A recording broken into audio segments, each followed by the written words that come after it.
జాగృతి జనంబాట కార్యక్రమంలో భాగంగా తెలంగాణ జాగృతి జనంబాట కార్యక్రమంలో భాగంగా మరి భువనగిరి జిల్లాకు యాదాద్రి భువనగిరి జిల్లాకు రావడం జరిగింది.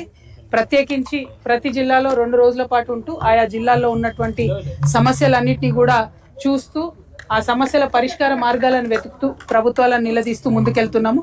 ఇప్పటి వరకు మేము దాదాపుగా 16 జిల్లాల్లో పర్యటన చేసాం. ఈ 16 జిల్లాల్లో కూడా అనేక సమస్యలు మా చొరవ వల్ల పరిష్కారం అయినాయి కాబట్టి చాలా సంతోషపడతా ఉన్నాము. ఇవాళ మరి భువనగిరికి వచ్చినాం. రావడమే ఎయిమ్స్కి వెళ్ళినాం. ఎయిమ్స్ 2015-14 ప్రాంతంలో నేను పార్లమెంట్ మెంబర్గా ఉన్నప్పుడు కూడా చాలా గొడవ చేసి పార్లమెంట్లో నిలబడి మాకు కొత్త రాష్ట్రం వచ్చింది, ఎయిమ్స్ కావాలని పట్టుబెట్టి తెచ్చుకున్నాం. ఫస్ట్ ఇండియా మొత్తంలో కూడా ఇది బ్రౌన్ ఫీల్డ్ ప్రాజెక్ట్. ఆల్రెడీ మన దగ్గర నిమ్స్ ఉన్న దాన్ని ఎయిమ్స్ చేయడం జరిగింది.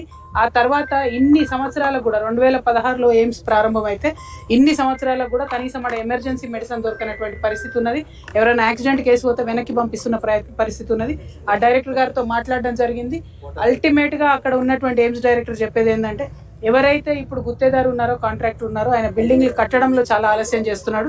కేంద్ర ప్రభుత్వం నుంచి 750 కోట్ల రూపాయలు ఇదివరకే వచ్చినాయి. ఇంకొక 450 కోట్ల రూపాయలు ఎస్క్రో అకౌంట్లో ఉన్నాయి.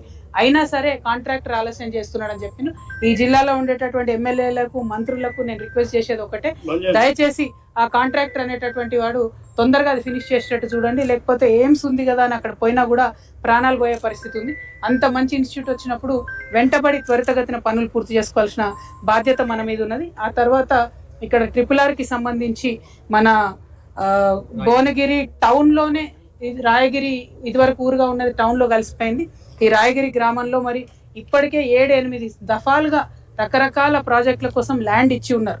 ఈ ప్రజలు చాలా త్యాగం చేసి ఉన్నారు. మరి ఇంత త్యాగం చేసిన ప్రజల్ని ఇక త్యాగం చేస్తున్నారు కదా అని చెప్పి ప్రతి సందర్భంలో రాయగిరి ప్రజల్ని బలి చేయడం అన్నది కరెక్ట్ కాదు. ఎందుకంటే ఇప్పుడు ఏదైతే RRR ఈ ఏరియాల నుంచి పోతున్నదో దాని అలైన్మెంట్ ఇదివరకు 2 సార్లు మారింది.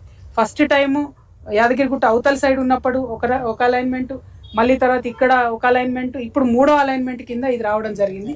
దీని కంప్లీట్గా దీని వెనుక ఉన్నది నాయకుల యొక్క అవినీతి అని స్థానిక ప్రజలందరూ కూడా చెప్తున్నటువంటి సందర్భం. మరి ఇప్పుడు అధికారంలో ఉన్నటువంటి కాంగ్రెస్ పార్టీ కూడా ప్రియాంక గాంధీ గారిని కూడా తీసుకొచ్చి మేము RRR అలైన్మెంట్ మార్పిస్తామని చెప్పినటువంటి సందర్భం ఉన్నది. నేను ఇవాళ డిమాండ్ చేస్తున్న కాంగ్రెస్ ప్రభుత్వాన్ని, కోమటిరెడ్డి వెంకటరెడ్డి గారిని, మీ జిల్లాలో మీరు కూడా స్వయంగా కలెక్టరేట్లో కూర్చొని ఒక్క గుంట జాగా కూడా పోనీయ మీ రైతులకు అని చెప్పిర్రు. మరి చేస్తారా లేదా? ఒకవేళ చేసేది ఉందా లేదా క్లారిటీగా చెప్పండి. ఎందుకంటే మీరు అనేక మాటలు ఇచ్చి తప్పినరు, అట్లనే ఇది కూడా తప్పుతాం అనుకుంటున్నారేమో. కానీ మేమందరం కూడా వారికి మద్దతుగా ఉంటాం. రైతన్నలందరూ కూడా నిజంగా క్షమించాలి. నేను కూడా అప్పుడు TRS పార్టీలో ఉన్నా. ఆ టైంలో మిమ్మల్ని జైల్లో వేయడం జరిగిందని చెప్పిండ్రు. మరి అప్పుడు జరిగినటువంటి అవినీతి వాస్తవానికి నా దృష్టిలో లేదు. ఉండుంటే అప్పుడు కూడా మీ పక్షాన్ని నేను నిలబడేదాన్ని అనే విశ్వాసం నాకున్నది. దానికి మిమ్మల్ని క్షమాపణ నేను కోరుతా ఉన్నాను. ఎందుకంటే రైతన్నలను వేడిలేయడము, రైతన్నలను అరెస్ట్ చేయడం అన్నది దుర్మార్గం. అది కూడా కొంతమంది ఎమ్మెల్యేలు వారి భూములను కాపాడుకోవడం, అరెస్ట్ చేయడం అన్నది మరింత దుర్మార్గం. ఆ దుర్మార్గాన్ని ఇప్పుడు కాంగ్రెస్ పార్టీ కొనసాగించదలుచుకుందా అన్న విషయం మాత్రం వెంకటరెడ్డి అన్న చెప్పాలి.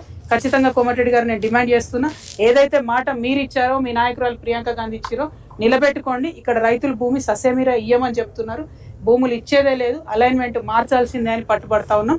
మరి దానికి ప్రయత్నం చేయవలసిందిగా మంత్రి గారిని నేను డిమాండ్ చేస్తున్నాను. Thank you. జై తెలంగాణ.